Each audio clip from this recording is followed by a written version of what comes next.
Hey guys, Mike from Deepwood Forceville coming at you guys with another video.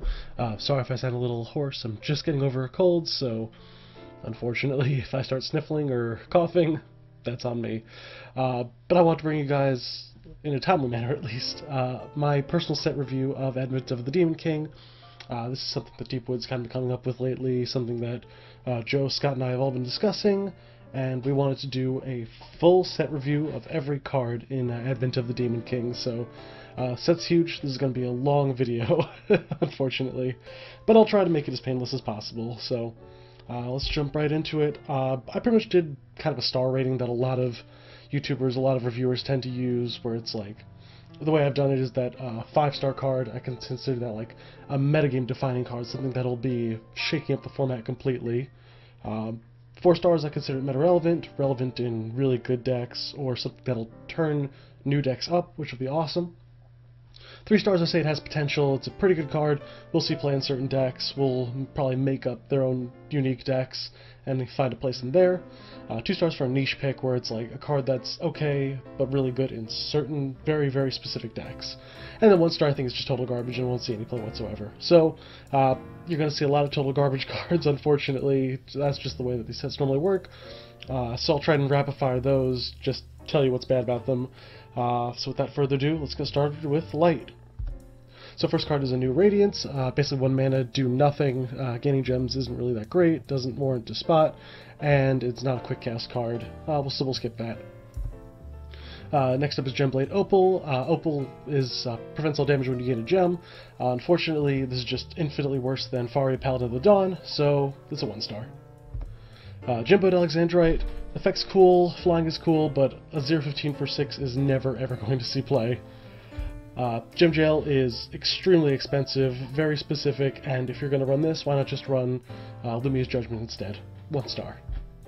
The Golden Bird is a vanilla 6/8 with flying, nothing much else to say here, just kind of pack filler. Indomitable Spirit could have been a really good card if it was attacking or blocking Jet Resonator. Because it's only for blocking, it's a win more card that really doesn't advance you much on the board state. Drawing card's nice though, quick cast is nice, but just not worth it. Ivy on the Floating Island is a cool effect and interesting, but 0/10 for 2 mana is just insanely low tempo. You're not going to play this. Jewel Cutter is a 4 mana, deal 1,000 to something, and then Awaken, banish 2 gems, deal 1,000 to another thing. For 1 more mana, you get Crippling Light, which just destroys everything except for golems, so there's no reason to run damage spells for Resonators when there's a card for 1 mana more that'll just blow everything up. Jewel Golem is an interesting card, to say the least. Again, the stats are very poor for its mana cost. It has Mobilize, which is bad, but when it enters the field you get 1 of each gem. If gems start to see play, Jewel Golem will probably find its niche in there, but for right now it's just kind of like a niche pick. Jewel Shell is just an infinitely worse Amaterasus Foresight. It's a 1-sided Amaterasus Foresight that can also prevent damage to you, but it's 3 cost, it has an Awakening, not really that great. Run the Amaterasus Foresight instead of this. Jeweler's Children is a 1-star, well, it's a 1-star. It's a 1 mana 100/100. Stats are very poor, and it's a delayed gem gaining effect. Just, no, it's bad. Light Magician is a pretty decent card.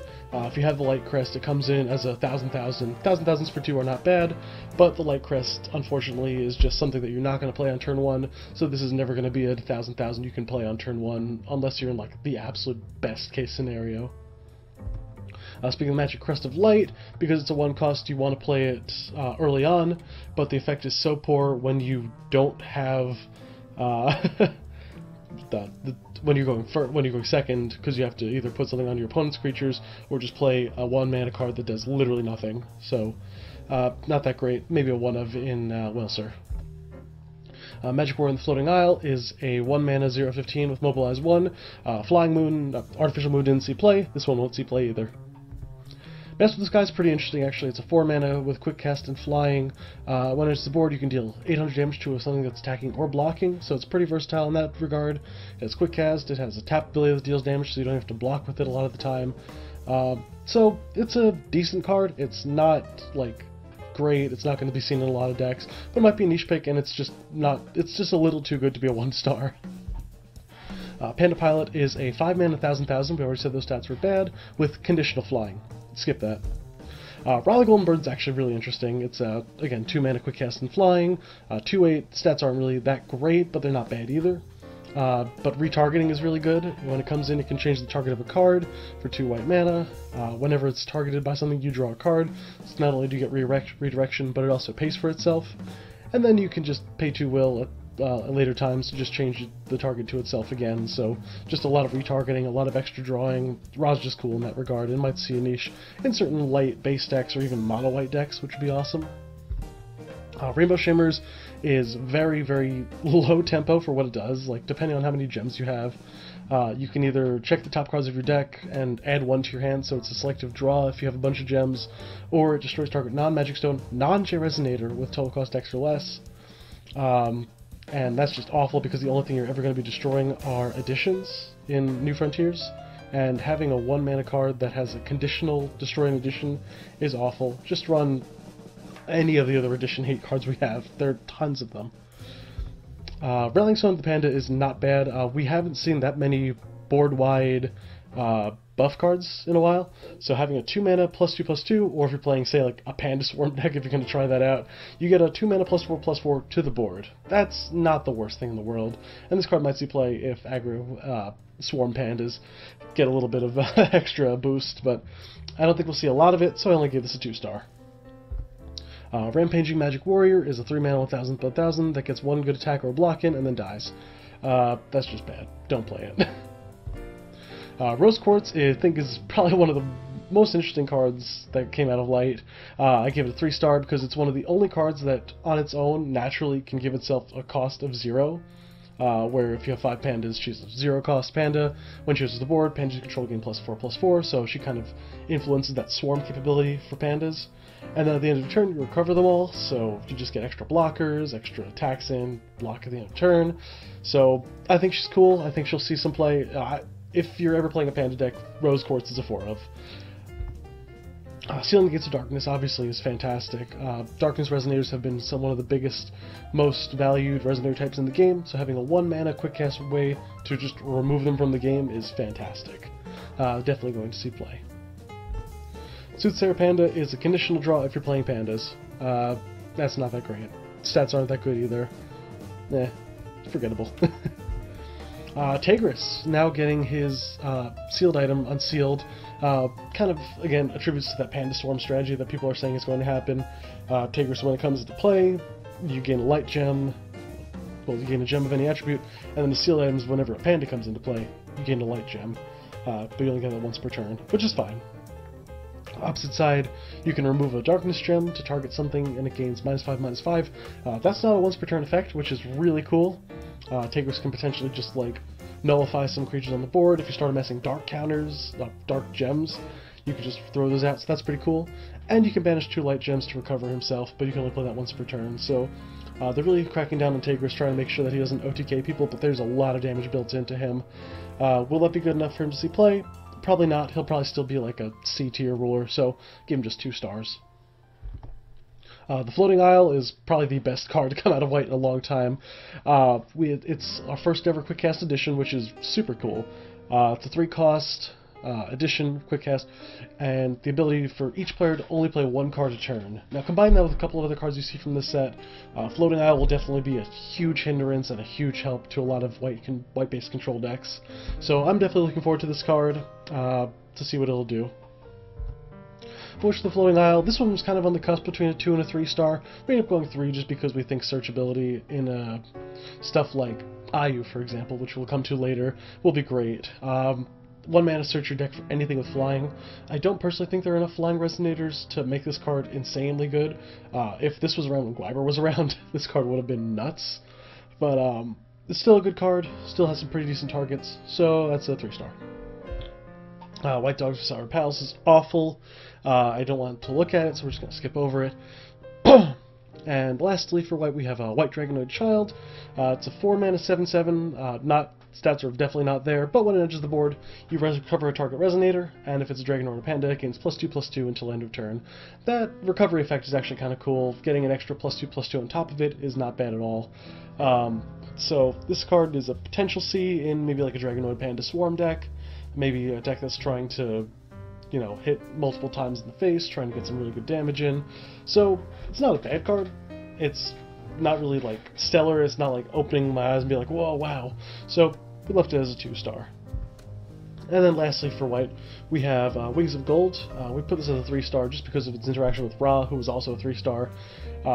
Again, this is a 1-mana quick cast, which actually becomes free if you control Ra, and target J-Resonator or yourself gains barrier until end of turn.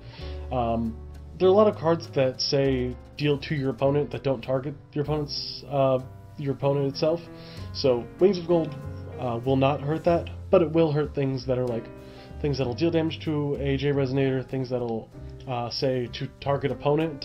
If the card has any word target opponent in there, you can just Winds of Gold it away. So the card's got interesting capabilities. In tandem with Ra, it's just free negation really, which is awesome. So definitely a cool card. So that's it for Light. Unfortunately, Light just got a lot of 1-star cards. Not a lot of really high power cards, not a lot of high tempo cards, but some interesting control options and some tools that might make a more swarm-oriented Panda deck viable. So definitely pretty good in that regard. Moving on from there, we'll go right on to Fire. Starting with low note, Burning Pteranodon. Jesus. This thing is really bad. It's a 4-mana 9/9 with flying. The stats are not that great. And whenever it attacks, it deals 300 to everything on the board. 300 pings at 4 mana on a 9/9 body are just awful. This card will not see play. Callous Blaze is a 2-mana quick cast fire champ that deals 600 damage to target player or J-Resonator. Lightning Strike barely sees play, maybe like a 3 of in like really aggressive decks. Callous Blaze is barely better. It's just kind of like exactly the same thing as Bombardment, which saw no play. So Callous Blaze will most likely just see no play. Simple as that. Corrupted Dragonoid is actually really cool, and I think this card might see its way into Welser decks. It's an 8/8 for 3. Stats are pretty standard for the cost, but gains swiftness as long as you control a magic crest. And that's really cool, actually, because a lot of the low-cost magic crests, say like the water one, or never the green one, because the green one actually is not the same cost as him, but having a magic crest up is really easy when you're playing Welser, and then you play the Corrupted Dragonoid, you just throw an attack in there, and whenever it attacks, you discard a card, and if you do, draw a card. So it also lets you figure out your hand a little bit. It actually plays into the Darkness Crest a little bit, because the Darkness Crest will let you add back any Resonators you discard with this card. So it's got a lot of things going for it. I could see this being used in Welser decks, and for that I give it a 3-star. Excuse me. Cross Counter's next on the list. Being a Battle Arts, it's really, well, obviously it's useful in Keurig. That's the only deck that can actually use it, really. But the fact that Cross Counter lets you just have extra protection thrown in when you're playing Keurig, it probably won't see its way into more aggressive Keurig versions, but any of like the mid-range tempo Keurigs will definitely see this card as maybe like a 3 of, so I put it as a 3-star.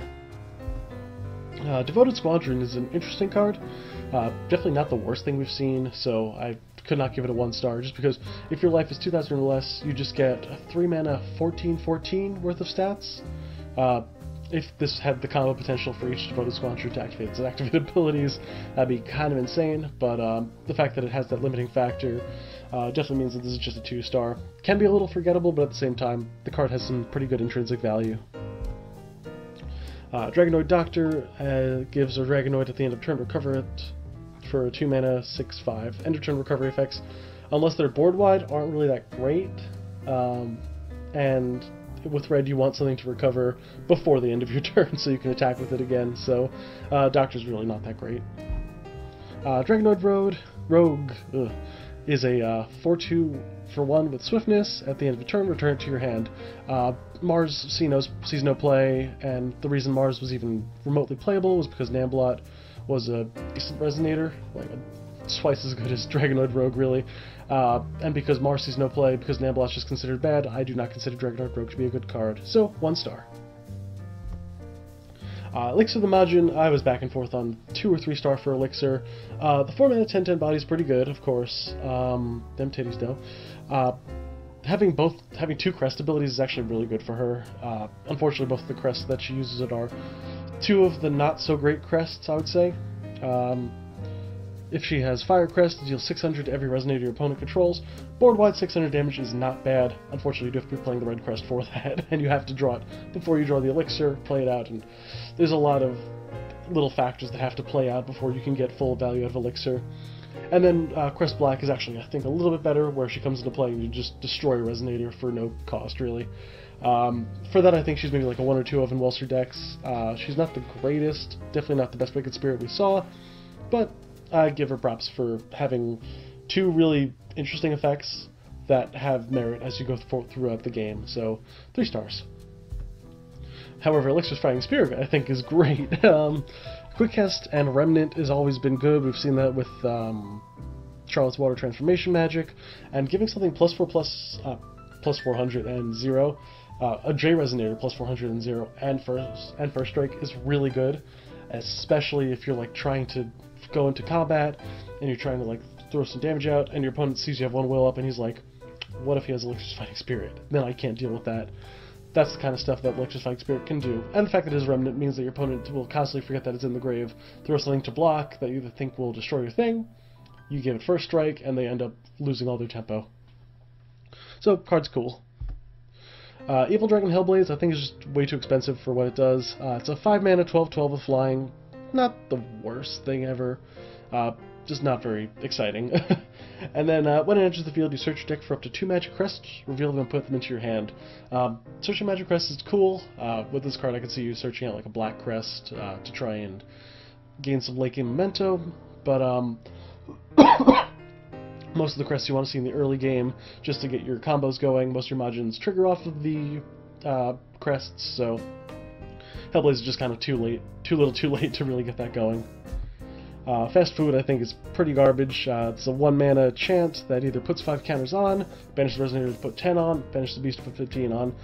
Keurig already naturally just causes his own counters to generate. Fast Food is not going to see much play, so we'll skip that over. 1 star. Versus Triceratops is a 4-mana 12/8 with no effect. It's bad. Fire Majin is actually a really decent card. Really good for its mana cost if it didn't have the curve with his specific crest.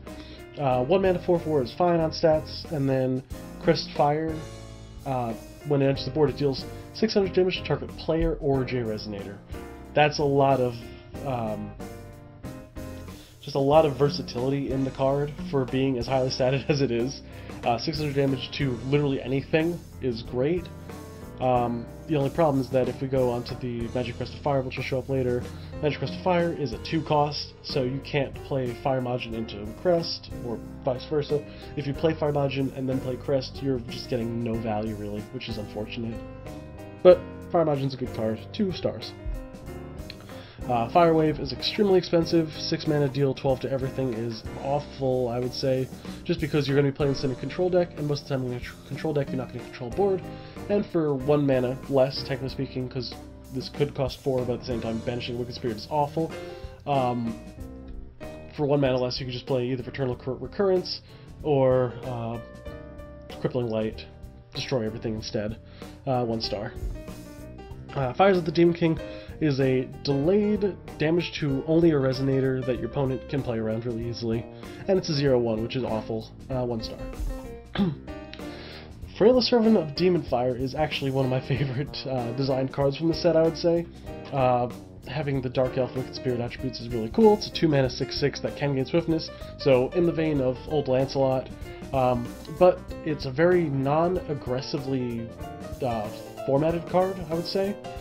Because it only gains swiftness if you don't control another Resonator, you're not trying to swarm the board, you're not trying to like overwhelm your opponent, you're trying to play the Freyla, retain some value, and then continue retaining the value off of her attacks by giving everything else you control swiftness, with her other effect where when she attacks, another target Resonator you control gains +400 attack and swiftness, but then it dies at the end of the turn. So Freyla makes everything else in your deck stronger, makes everything in your deck faster, but she herself is technically not a fast card, because she only benefits you when you're playing from behind, really, which is really, really sick. So, 3 stars to her. I don't think she's good enough to be a total replacement for Lancelot, but I think we'll see some decks that spawn from her. Freylo's Devotee, whenever damage is dealt to you, this card gains +2/+2 until end of turn. There are almost no effects that deal damage to you in the set, spoiler alert, so anything that has this kind of condition is atrociously bad. Giant Enraged Ox. It's a 15/2 for 4. How? It only gives you 5 strength counters too. Oh god, this thing is so bad, but the only thing though is that because it's a beast, and because Perseus' Call to Action was reprinted in Vingolf 3, you can play Enraged Ox and then for free put Perseus' Call to Action on it, give it target attack, no, precision and swiftness, and just swing 15 on turn 4. Do I think it's going to be good? No. I think this card is atrociously bad, but that doesn't mean that people aren't going to try that stupid combo that I just said. So, 1 star, didn't even try it all. Hell Chicken is a 1-mana 3/3 that when it's put into the grave from the field, you put 3 strength counters on your J Ruler. Strength counters normally get good effects in tandem in bundles of 5, so gaining something that isn't a multiple of 5 is awful. So I'm going to say this card's bad. Magic Crest of Fire, we kind of talked about before. It's a 2-star card because it's a 2-mana addition that, when it comes to play, it deals 600 damage to target Resonator, sorry. So you don't get a lot of flexibility with it, unfortunately. But what you do get is the Magic Crest of that color, and the fact that you can kind of go into your Fire Module on 3 and retain a little bit of value that way. So that's not a bad card by any means, but a little inflexible, and it's an unfortunate necessity for playing your Fire Module to full extent. Magic Impact is a 4-mana, deal 1100 damage to your opponent. I don't know where they got that number from because Elixir has 1000 attack. Whatever. Card's bad once you play, extremely inflexible, and just too costly for what it does. Majin Dark Elf. I've already mentioned before that there's almost nothing that deals damage to you in the set, so having something that will only be played if damage was dealt to you this turn is atrociously bad. Even a 1-mana 6/6 with swiftness is not good enough to have that effect go off, so 1 star. Majin Madness is interesting. It's a quick cast card that gives something +800 attack until end of turn for 2 will. That's not that great, but the Awakening's interesting where we get a keyword that we don't see often in Pierce. 4 mana gives something +8 in Pierce means that essentially if you're trying to go for game and your opponent's trying to block you with something, this is like kind of like you're out to your opponent playing a little more defensively. So the card's interesting. Way better for targeted J Resonators, but 2 stars for that fact that it can be that tool that gives you extra little bits of damage whenever you need them. Majin Subjugation is pretty interesting. I was on the cusp of playing this a 3-star, but most of the time your Wicked Spirits you really don't want to... Most of the cards that you're trying to kill off, you don't really want them in the grave, you want to retain some value. Majin Subjugation lets you take a card on your field, sack it off, and then play a Wicked Spirit from your deck with total cost X +2, where X is the cost of that card. That's pretty interesting. You can take a 3-mana card, sack it off, get like a Beelzebub out of the deck, sack a 2-star, get your Elixir out of the deck, and then Elixir, if you have the Crest in play, you can kill something they control. It's an interesting card, but probably a little too slow, a little too specific to see play. 2 stars. Panda Pugilist, you can banish a gem to give this thing +400 and Pierce until end of turn, but only gain that once per turn. 3-mana 8/8s aren't bad, but just it's not good. I said Pierce was a cool mechanic, but only when you're like actually trying to actively use it instead of just playing something that can gain it. So, 1 star. Playdead's pretty interesting. It's a 1-mana quick cast that lets you banish a certain amount of strength counters, and then target Resonator with total cost X or less, where the X is those strength counters. Gains when it's put into the grave from the field, it comes back into the field. When that happens, it'll trigger its enter abilities, so you can get a couple of cool little neat tricks with that. 2 stars just for how versatile it can be. Unstable Golem is a 3-mana 7/9, which is pretty bad. Mobilize 2, which is awful. Whenever it attacks, it deals 800 to each Resonator. Interesting. And then banish it, which is bad. Don't play this. And then we also have Velociraptor, Mountain Hunter. Whenever it attacks, target Resonator cannot block this turn. We have that ability in Sylvia, and she's a 2-mana 6/6 with Swiftness that has the same thing.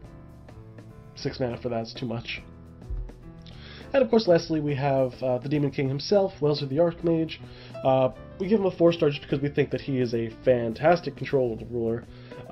You can pay any cost to play your oh my god, crests and wicked spirits. So you can play green and blue stuff in red-black decks, which is awesome. And he judgments for one of each color, but you can rest a magic crest in order to pay for that judgment, which is cool. And you get to really advance your board state and your judgment cost by playing crest, which he naturally wants to do. Opposite side, when he enters the field, you can put a wicked spirit from your hand to the field. That'll only be your Beelzebub, because Beelzebub is the absolute best value you get out of that. Depending on how many crests you have of different attributes, you can gain swiftness as well as imperishable and precision. The 15/15 body. Crazy. And whenever he enters the field, or whenever he attacks, your opponent distributes 3 -1/-1 counters on things they control.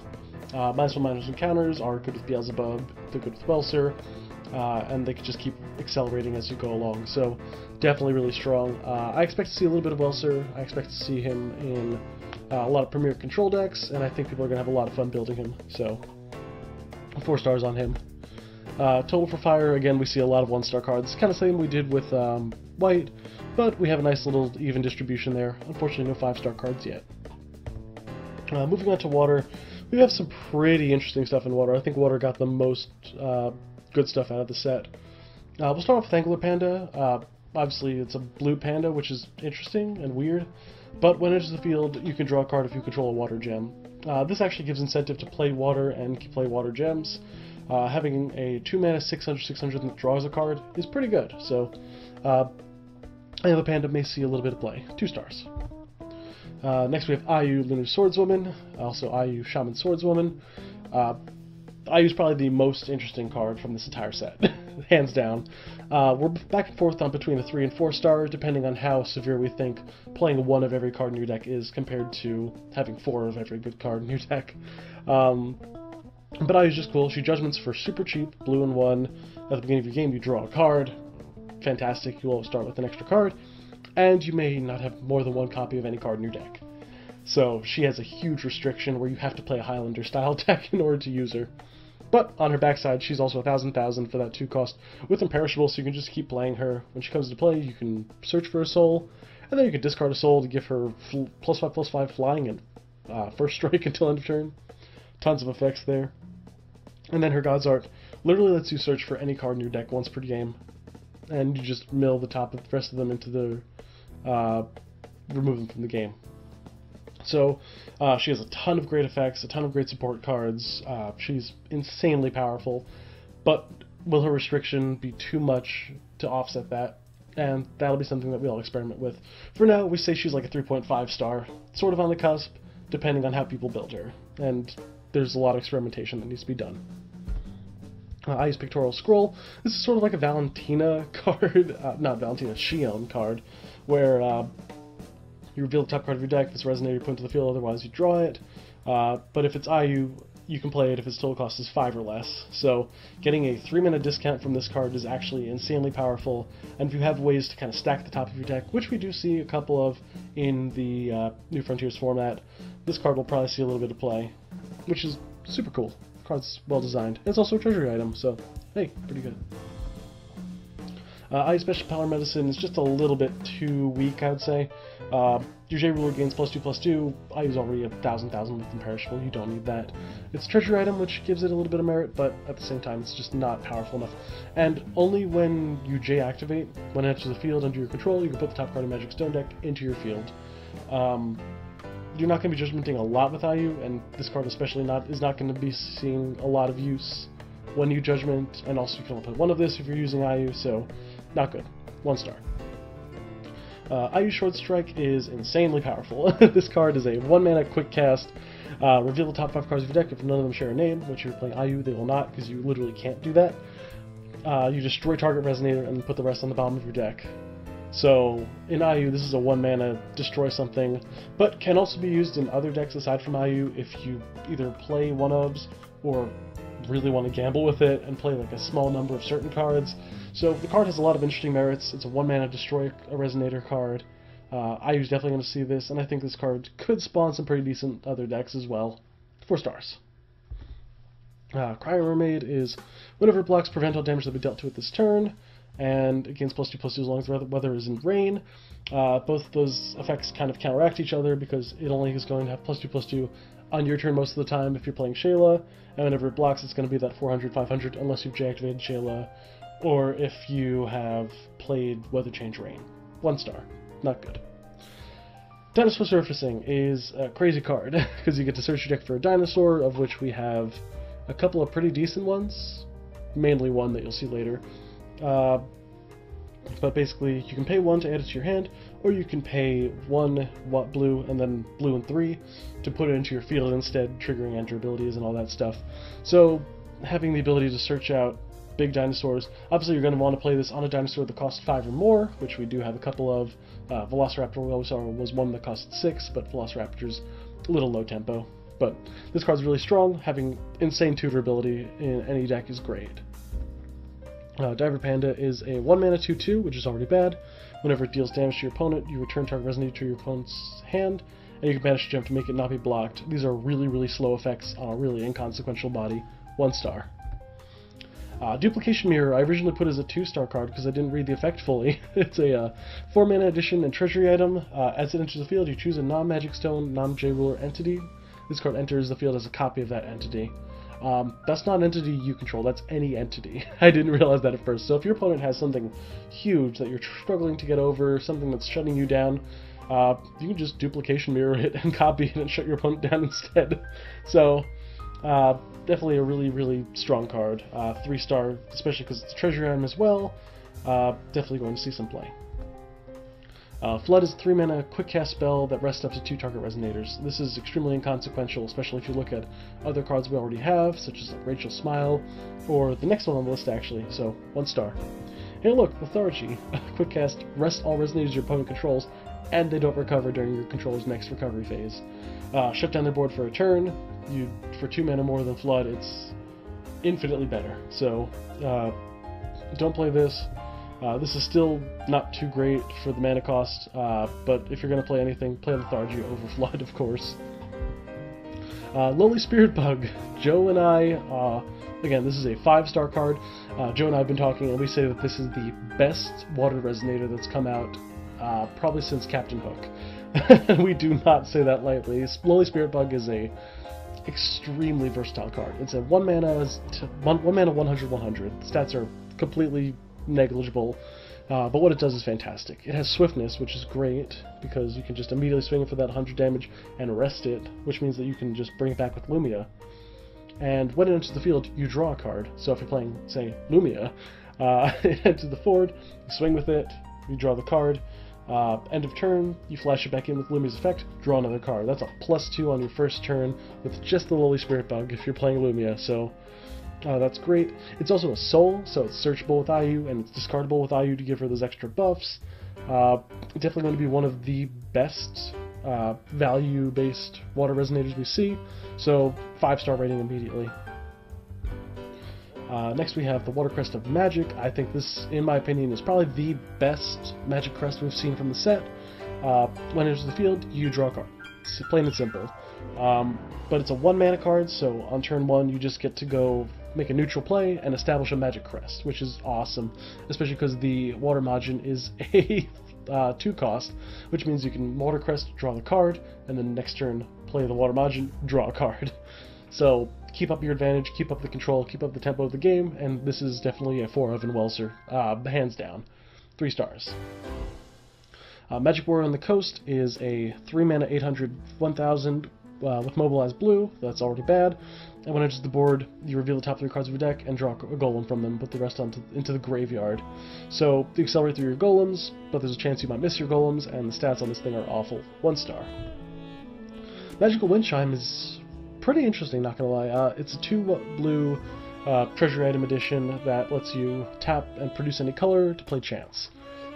That's actually really interesting, just because not only can you use this in IU as one of your treasury items, just because thematically it goes with her, but also you can play this in Kaguya, the one from Return of the Dragon Emperor, to Produce colors, get extra chance. Only issue is that Kaguya tends to rest her treasure items, and this one rests itself. But this card has some pretty good accelerants to it, so 3 stars. It's an interesting card, and the treasure item tag actually matters. Mermaid Visionary is a 1-mana 0/3 that has a delayed draw effect. It's bad. Misty Dragon Spirit is insane. If you guys have if any of you have played Yu-Gi-Oh at all, you know how insane Wind Up Rabbit and Evil Swarm Thunderbird were back in the day. In a tempo-based game, a card that can, for 0 mana, remove itself from the game and put itself back under its owner's control at the end of turn is insanely good. And putting that on a 4-mana 900/900 with flying, it's a decent stat line. Not the greatest, but stat line that'll get used to what it's done. And if you have your IU as a J-Ruler, for 1 mana you can just buff it once per for 1 will. And if it's put into a graveyard from your hand, say with IU's effect, you can just give her natural flying. Not too bad. Misty Dragon Spirit will definitely see play in IU, and will probably be seen in a couple of water control decks, so 4 stars. Mosasaurus is insanely powerful. This card is so ridiculously strong. For 5 mana, you get a 15/10. So a lot of comparisons get immediately drawn to Captain Hook for being the other 5 mana blue card that was recently banned in the EU ban list. When this card enters the field, you can choose 1, again similar to Captain Hook. Destroy target Restive Resonator. That's very powerful, especially if you're facing like a tempo deck that wants to keep attacking. Or 3 target Magic Stones don't recover during their controller's next recovery phase. This card is actually very, very similar to Captain Hook in a lot of respects. Obviously it has more attack than Captain Hook, which is awesome, because we want to see big, big dinosaurs. It's also searchable off of dinosaur surfacing, which is great. And the one difference between this card and Captain Hook is that you really actually want to see this more towards the late game than the early game. Captain Hook was better if you played him early enough in the game, but Mosasaurus is more so a late game finisher, that once your opponent has like 3 or 4 stones, resting 3 of them, making sure their next turn they can't do anything, and then hitting them in the face with a 1500 attacker is really powerful. So again, similarities are drawn to Captain Hook. This card is more of a late game version, which is great because we're going into more like a control mid-range focused format. So having probably a better Captain Hook and a less oppressive Captain Hook for that format is a really solid sign. So Mosasaurus has a check mark in my book, 4 stars. One and Only is really cool. It's a 1 mana, destroy all non-magic stone entities that share a name with another non-magic stone entity. So say your opponent's playing like a tempo or a swarm deck or anything, and they have a bunch of stuff that you can't deal with, One and Only kills all of them. Not just like select one, kill anything that shares its name, just anything that shares a name with something else. So yeah, if your opponent's swarming the board with multiple things, One and Only just shoots them down. It's great. 3 stars. Optional possession. We're back and forth between 4 and 5 stars on this one. I ended up going with 4, but you can consider this like a 4.5-ish. 1 mana quick cast, Remnant. We've seen that with Alexis Fighting Spirit. We already know how good that is. Also 10 out of 10 for the typo, if you guys catch it there. It's a 1 mana chance to choose Flying, Precision, or first strike target J Resonator gains +2/+2 and the chosen ability until end of turn. So you have tons of flexibility with this card. You can use it multiple times, get multiple effects. +2/+2 for targeting a J Resonator too is great. This card's fantastic. Definitely going to see play in very high tempo decks, so keep an eye out for this. You will definitely see it. Shayla's Return is insane. This is like the biggest tempo killer we've seen in this game in a long time. This is a 1 mana blue spell, quick cast, return target Resonator with total cost 4 or less to its owner's hand. Most good cards in the game cost 4 or less. Almost every good card in the game costs 4 or less. Being able to have a quick cast disruption for anything in the early game for your opponent is unreal. So I definitely see Shayla's Return being heavily, heavily used in blue control decks, and I think this card will spawn a lot of really, really good blue mixture control decks that we'll see. Personally, I want to experiment with this card in 0, in like a blue 0 deck, but I'll see what else I want to use it in, because this is just probably one of the most flexible cards. Sleepy Cat Spirit is a Soul Resonator, so it's already got a little bit of merit. It's a 2 mana 4/6. Stats aren't great, but it comes with Natural Barrier. Natural Barrier, as we've seen in Kaguya decks before, is fantastic.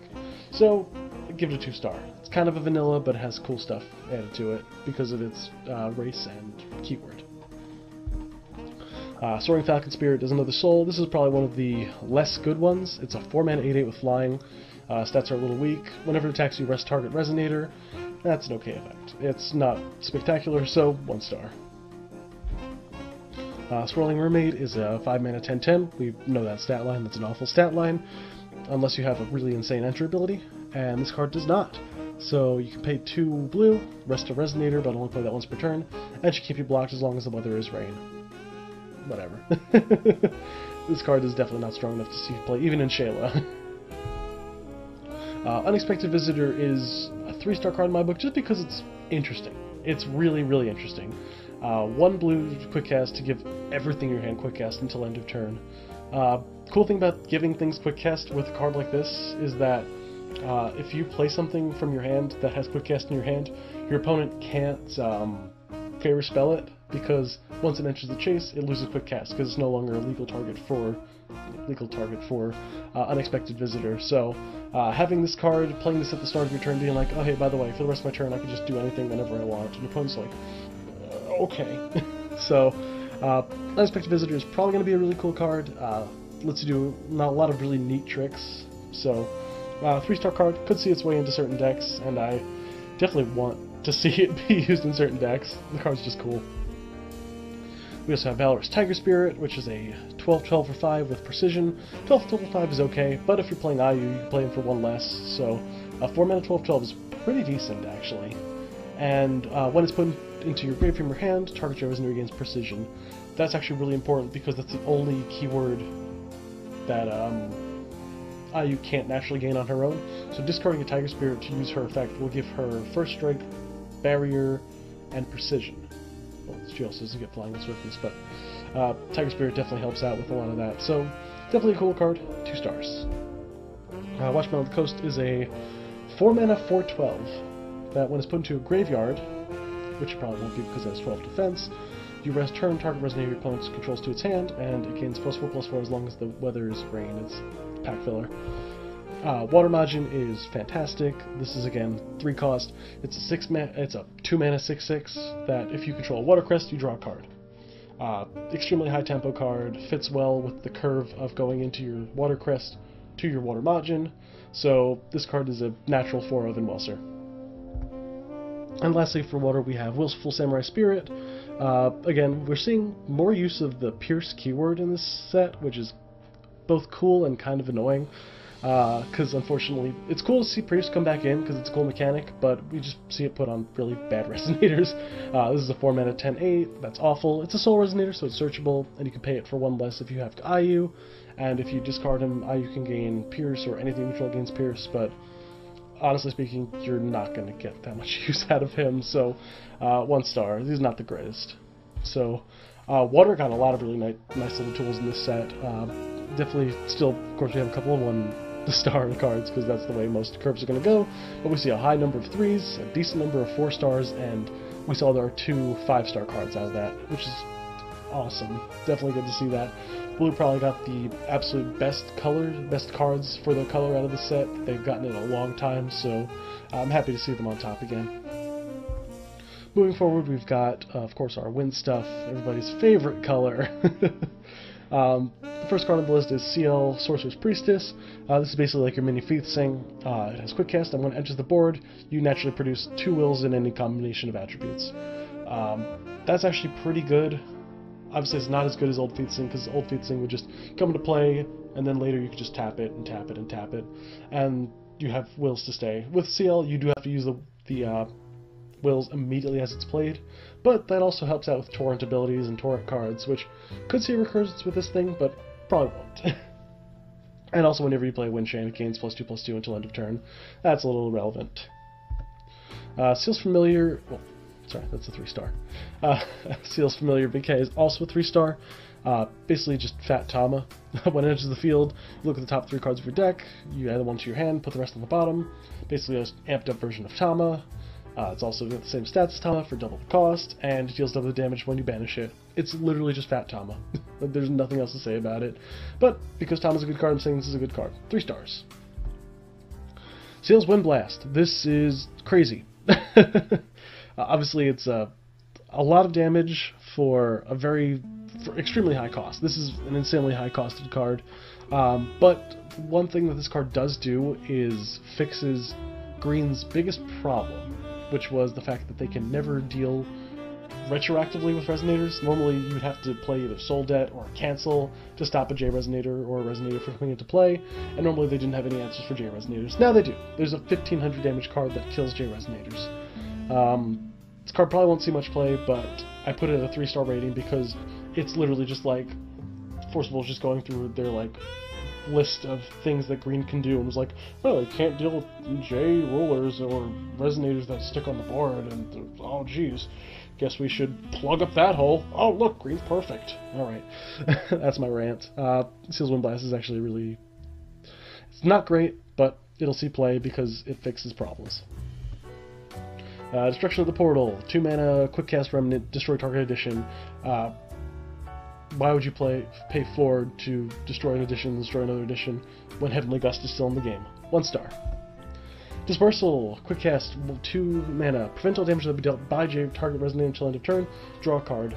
I would have written this off as a 1 star if it wasn't for that draw a card effect, and because if your opponent's playing a control game and there's one thing that's really being a problem, you dispersal it, you draw the card. Strictly worse than Albatross's Foresight, but not that much worse because of that draw effect as well. So, 2 stars. Elven Exorcist. In the words of Joe, what is up with that outfit? Whenever it battles, it gains +4/+3 until end of turn, virtually making it a 3 mana 10/10, but is a conditional 3 mana 10/10 going to see play? No. 1 star. End of the Revolution. 3 green will chant Spirit Magic. The first Spirit Magic we're seeing here. Quick cast, choose 1, cancel target spell with total cost 4 or more, or put target Resonator with total cost 4 or more on the bottom of his owner's deck. Very, very, I would say, niche potential. Again, I put this as a 2 star for the fact that it's a niche pick. I think it's pretty good because it's the Spirit Magic, so you can get discounts on it with Gil, which is great, but the fact that you can only target things that cost 4 or more, and you can only cancel things that cost 4 or more, make this just a little bit too specific. 2 stars. Envoy of the Dragon Priestess. It's 3 mana 7/7. When it enters the board, look at the top 4 cards. Top 4 cards of your deck. Reveal a Dragonoid. Put 1 into your hand. Put the rest on the bottom of your deck. Conditional draw for Dragonoids, which they really don't need because they're searchable. Spoiler alert. On a 3 mana 7/7 body. 1 star.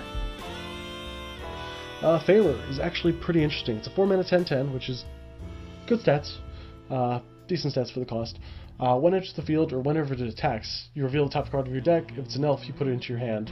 Normally I don't like those conditional draw, look at the top card, draw it if it's a certain card. But Fair's ability to do it multiple times as he attacks and as he enters the board, and having his own way to put himself into the board, makes that pretty high value. And then you can rest 5 elves you control to put them from your grave into your field. So he keeps coming back as long as you control elves. If you just leave all your elves up and at the start of your turn, just rest them all, play your Fairer, recover everything, swing with Fairer. He dies, goes back, you summon him again by resting 5 things, draw another elf, play another elf. You get the swarm capabilities. Only issue is that in the current format, you're not going to be playing 5 elves. So 2 stars, but he's cool.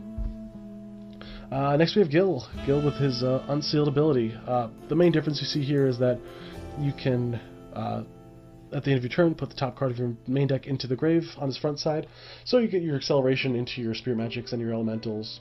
There's probably other implications you can use that for, probably a lot of reanimator stuff you can do with Gil, so that's a cool little effect. Second side, he gains new sealed items, where if you produce will with this card, you can produce that will plus green. So if you remove a elemental, instead of producing green, you're producing green-green, which gives you crazy discounts on all your stuff. And the last thing is that you can put 2 cards from your removed area that were removed by him on the bottom of your deck in any order, and then search your deck for a chant. That's really, really strong, because if you're just accelerating as you go along, using his front side to banish your Gentle Breezes, recycling your Gentle Breezes and searching for a chant, you just get basically infinite value with him, which is awesome. So, and he also still has Barrier, so Natural Barrier is fantastic. 3 stars on him. Grieving Elf Spirit I was a little bit optimistic about because it brings back Soul Resonators. It itself is a soul, which is pretty awesome, and it's an elf, so it's got double tribe synergy going for it. The stats are very poor, but being able to recycle souls in your IU deck where you don't have that many soul resonators is pretty good. So, 2 stars. Excuse me. Insight is a spirit magic for 1 that lets you draw a card from the top 2 cards of your deck. Gentle Breeze Elemental is just infinitely better than this card because it actually fuels your deck and doesn't give you a dead end into your graveyard, so 1 star. Leaf Digger, 2 mana, 600/600 with quick cast. Basically, it's just a vanilla 6/6 that can be targeted by Favor Spell. 1 star.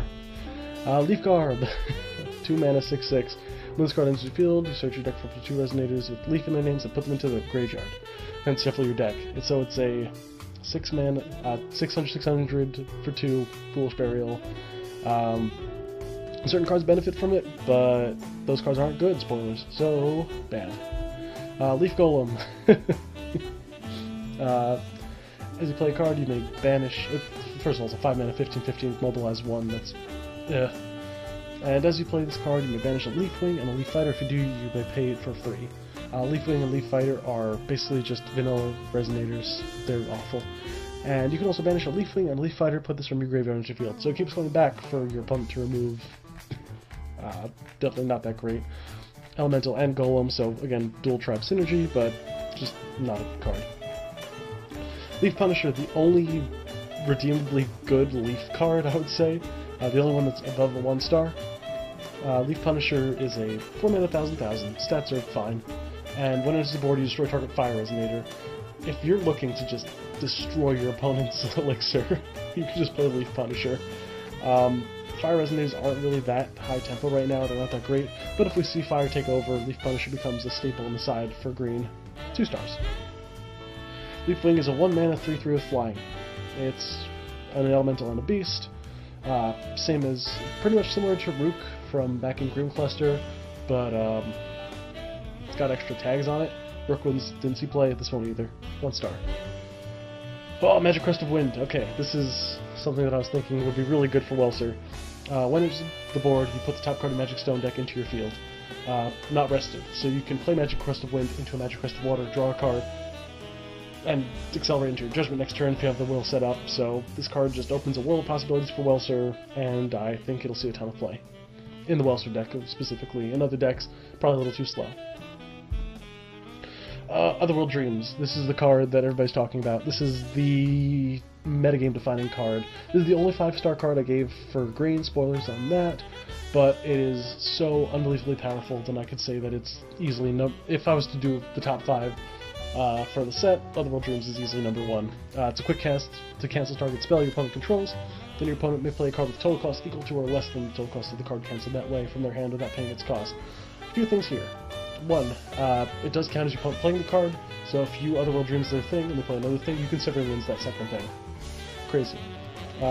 Next thing is that if your opponent doesn't have something that's a lower cost or equal cost to the card that they're playing from their hand, they lose out on playing a second card.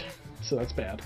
And third thing is that if you have the Floating Isle up, and if you Otherworld Dreams them, because that play 1 card per turn effect is still active, they can't play their second card from Otherworld Dreams. So there are multiple factors that make this card just basically a 1-for-1 removal spell.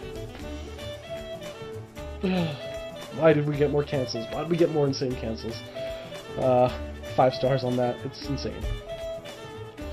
Phase Shift is a worse Magic Rebound, and technically a worse Ra, I guess. For 2 mana quick cast, change target of target chant, targeting a Geo Resonator you control, new target must be legal. If something you control gets targeted, you just retarget that targeted Resonator, target something else, and basically there's a drinking game with this card where you take a shot every time you say target while you're playing this card in your deck.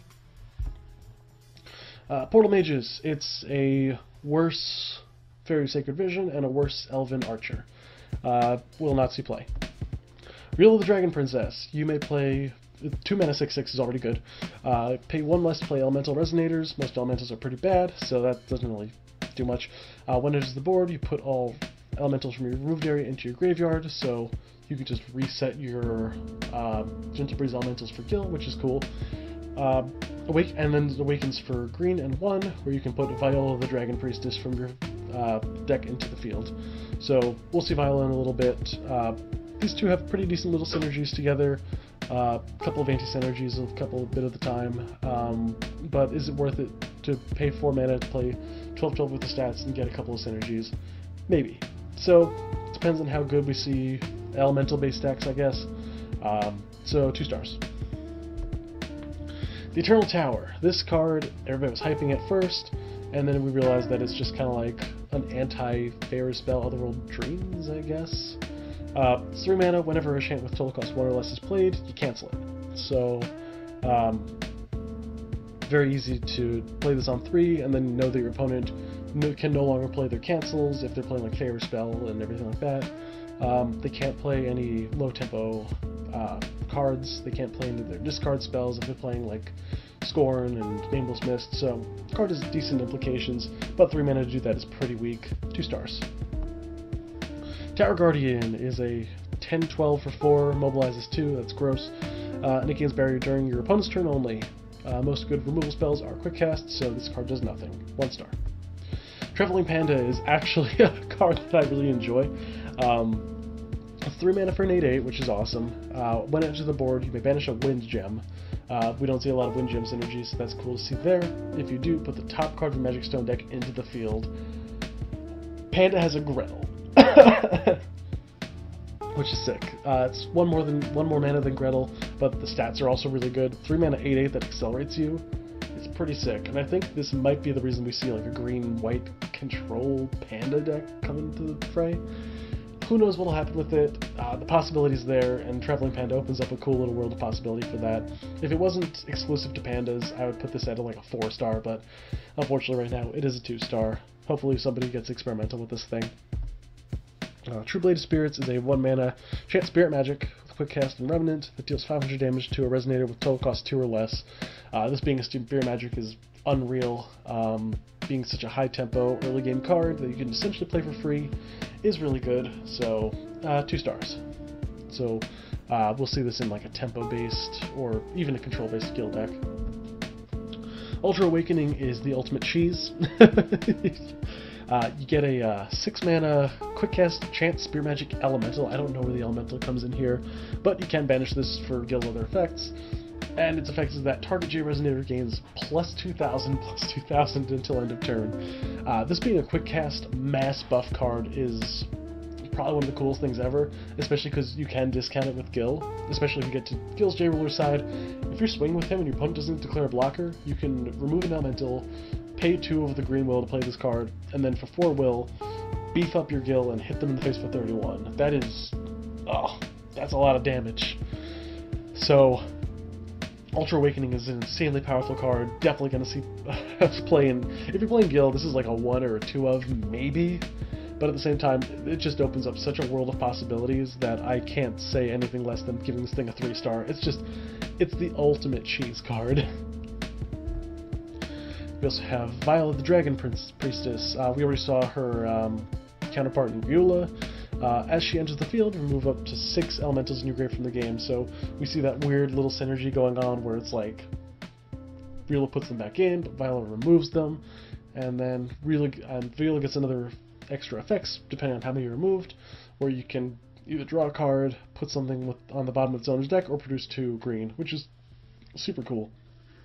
And then her Awakening, obviously, put Real into the board. So, these two have decent synergies. Not sure how well we'll see them work together, but either way, hope to see something cool with them. 2 stars.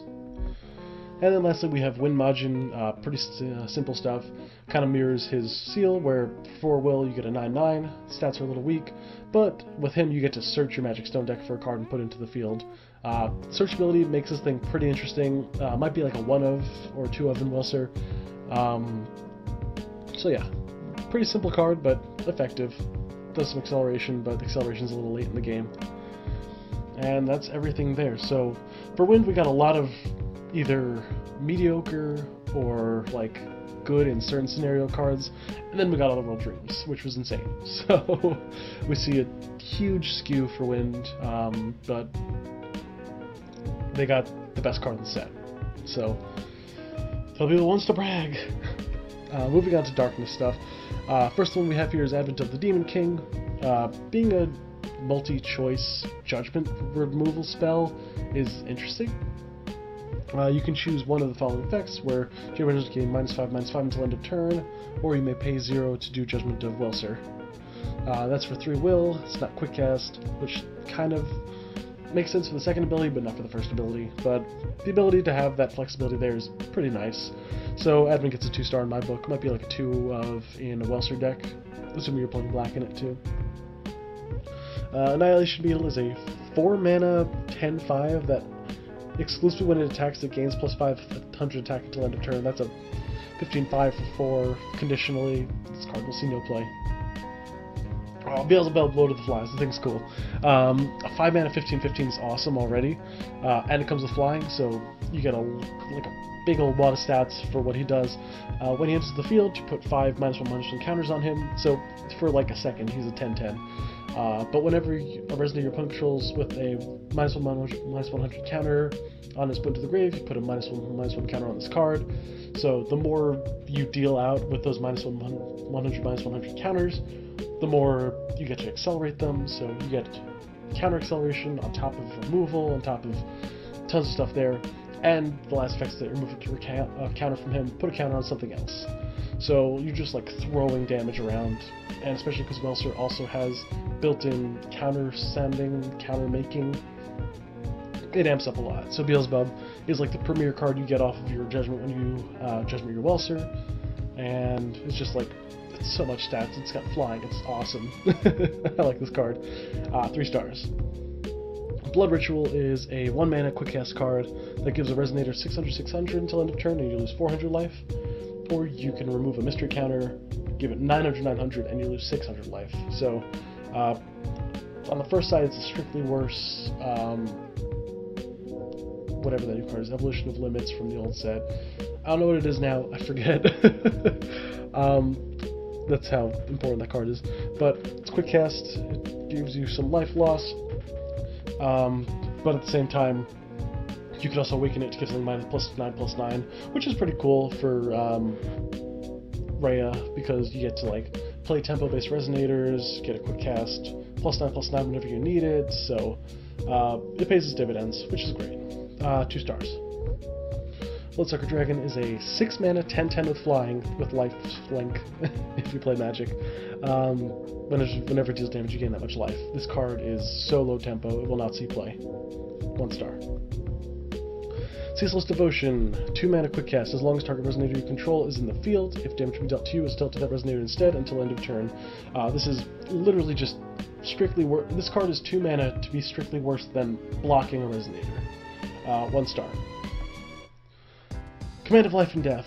This card was kind of like on the cusp of 1 to 2 stars. It's a 2-mana, put target resonator with total cost 3 or less from the grave into the field.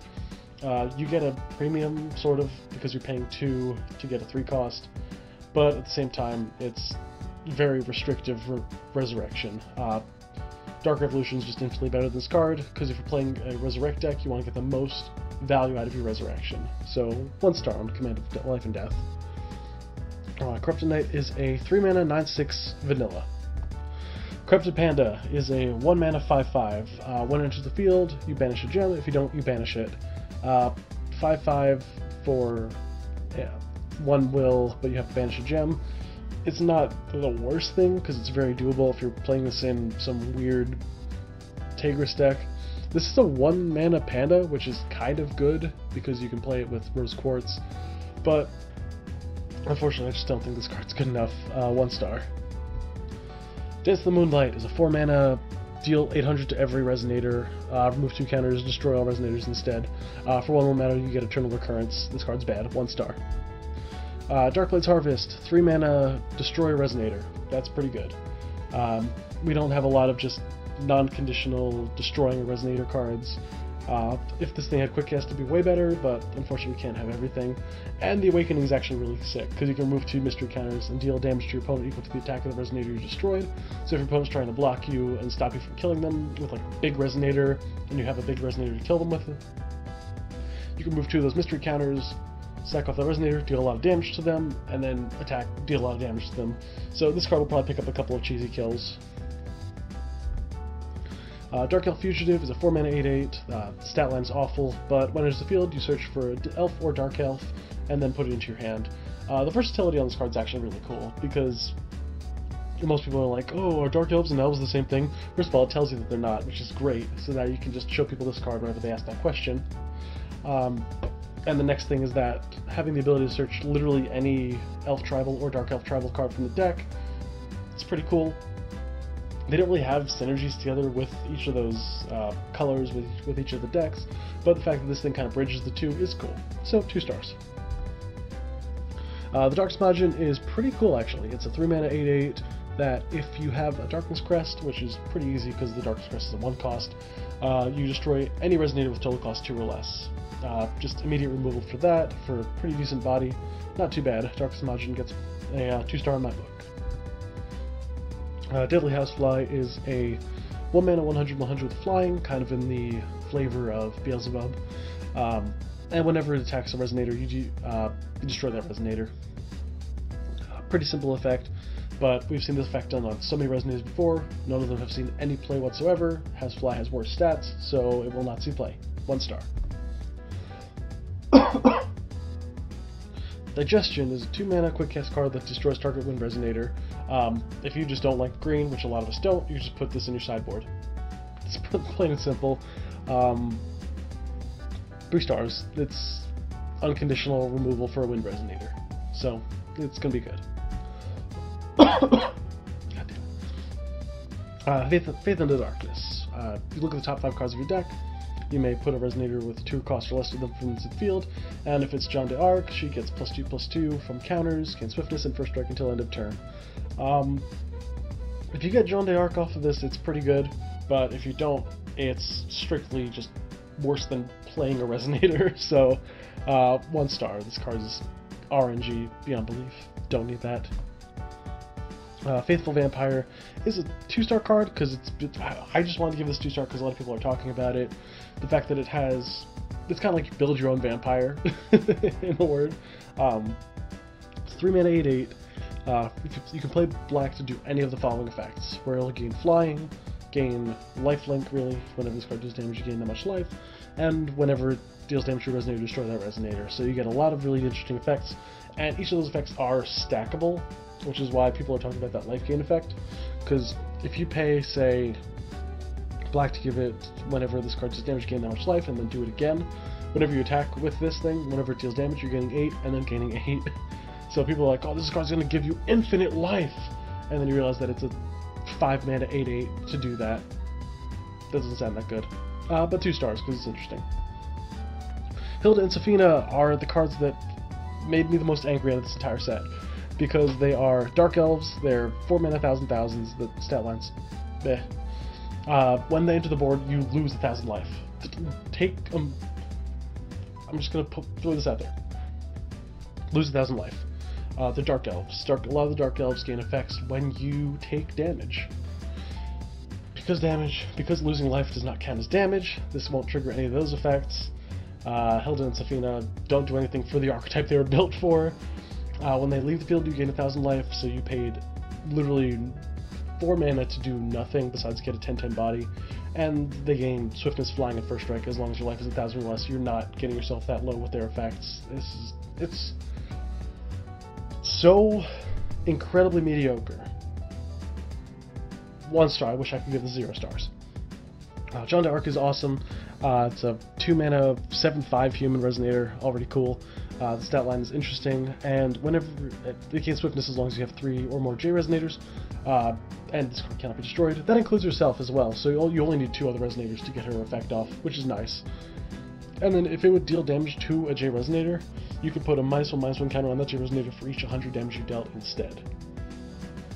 So, quick note is that those damages are dealt simultaneously, so if you give something -1/-100 counters, it happens after John has already taken the damage. So you can't just be like, I'm going to attack into this, and then I take no damage. Oh, you're taking the damage. So, John d'Arc is really interesting.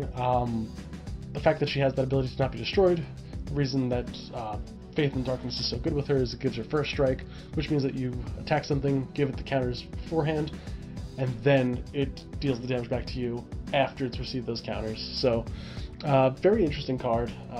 Definitely will see play in some pretty aggressive dark decks, so have a look out for it.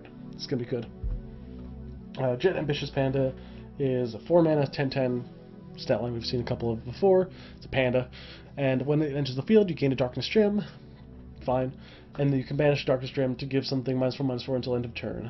If you're like amassing Dark Gems in a panda deck with Jet, you can potentially clear some stuff off the board, but honestly, you're probably not going to do that. 1 star. Magic Crest of Darkness. A 1-mana addition Magic Crest. When it enters your field, put target Resonator from your grave into the hand. As I was talking about with the Corrupted Dragonoid way back earlier in the video, being able to discard things to draw things whenever you attack with him is really good, because you can just have a target for Magic Crest of Darkness on your turn 4 if you're swinging with him. So, this card gives you some sustain with Welser in the late game. Lets you Judgment him for cheaper, just as kind of a decent card. So, it's like a 2-of in Welser. 2 stars. Magic Bludgeon Warrior is a 2-mana 6/6 with Mobilize that's already bad. At the end of your turn, you put a +1/+1 counter on him. That's okay. It gets bigger slowly. And then you lose 100 life for each +1/+1 counter on this card. Alright, listen, Force of Will. Don't do this with golems. Next. Rapunzel is a 3-mana 7/8. Stat line's interesting. Fairy Tale, that's cool. We don't see a lot of Fairy Tales. And then, when it enters the field, you put target Fairy Tale Resonator with total cost 1 or less from your grave into your field. That's already super, super interesting. And then you can rest her to rest a target Resonator. So, she helps get your aggressive Fairy Tale decks going. Stuff that tries to use like Wendy, stuff that tries to use like a Little Red. You have a lot of that. And then the ability to just rest something by resting her is awesome. So Rapunzel gets a 3-star in my book. I think this card's going to have some pretty decent implications in those weird mono-white Millium decks that we've been playing for a while, especially the ones that Grain Remnant and I've been doing. We're definitely going to experiment a little bit with this. Rhea gets 2 extra mystery counters. Next. Sonic Bat. That's a 3-mana 7/6 with flying. That's okay. And whenever it's put into the grave from the field, your opponent discards a card. We saw this effect already with Heavenbound Pheasant, I believe it was called, in Fox, which immediately stopped seeing play when Baleful Avatar came out, and which both stopped seeing play when people realized that Demonic Dead was insane. Sonic Bat will most likely not see play just because it's random discard. Well, because it's discard your opponent chooses. Spawn of Beelzebub is a 1-mana 33. When it's put to the grave from the field, put 2 +1 -100/-1 counters on a Resonator. So, delayed stat debuffs, that's fine. Helps to cycle through to Beelzebub and Welser, but will it see play? Probably not. 1 star. Spider's Web is actually super interesting. I like this card a lot. Again, it's a 1-cost chant with quick cast. We don't see a lot of quick cast with Rhea, so it's definitely super cool. Awakening is to remove a mystery counter from your J-Roller. That's awesome. And then you get to choose 1, or choose 2 if it was awakened. You can either put something from grave into your hand, so just get a little bit of extra staying power, the Resonator from grave to hand. You can give target J-Resonator -6, -3. That's a really weird stat debuff distribution. But can make something you control survive something really well, or just give that extra little push of -300 for you to deal with something that you had a problem with. Or target your Resonator must attack this turn if able. That is really important, because we haven't seen an effect like that since like Fastnight's Fascination, which was an interesting version of this effect, but having this all bundled together into a 1-black quick cast effect is really strong. So I expect this card to see a little bit of fringe use. 3 stars. The Welser copy is a 4-mana 9/8 that gains extra attack if you have Wicked Spirits. It's bad. Don't play it. And lastly, for Dark, we have Vampire Bard, which, when it's in the field, deals 300 to a player or a Resonator, and you gain 300 life. So, extra little damage here and there isn't too bad, but on a 5/4 body for 2, it's not going to see play. 1 star. So, Darkness didn't really get any blowout cards, nothing 4 or 5 stars, but for what 3-star cards it did get, they were pretty decent. We also just got a lot of 1-stars. We got a lot of trash and darkness, unfortunately, but that's not the worst thing. Darkness has been strong for a long time. We can settle with one mediocre set. Moving on to more of the miscellaneous stuff, we'll have like Void, Magic Stones. So Void cards, Angel Statue of the Tower. You can draw a card when you play it, and then it gets extra mana fixing. Good in draft. Searchable off of things because it's an addition. Not gonna see a ton of play, but not the worst thing. 2 stars. Crystalline Floating Island is bad though. 2 mana, draw a card when it enters the board, and pay an extra 2, banish it, draw another card. That's 4 mana to draw a card, and sack another card, so it's basically 4 mana to go +1. 1 star. Shattered Golem is unbelievably bad. That's a 15/7 for 5 with Mobilize, and when it is put into a grave in the field, you draw a card. This card will see less than no play. I wish I could give this one 0 star as well. Void stuff, we got a 1 okay one and then 2 bad ones. Nothing crazy. Onto Magic Stones. The Majin Stone is just doesn't really do much, I would say. Tap to produce fire is fine, but being able to accelerate your wicked spirits, I don't know. Stacking a stone to accelerate into like a elixir or Beelzebub doesn't really seem like the best play, so 1 star on that.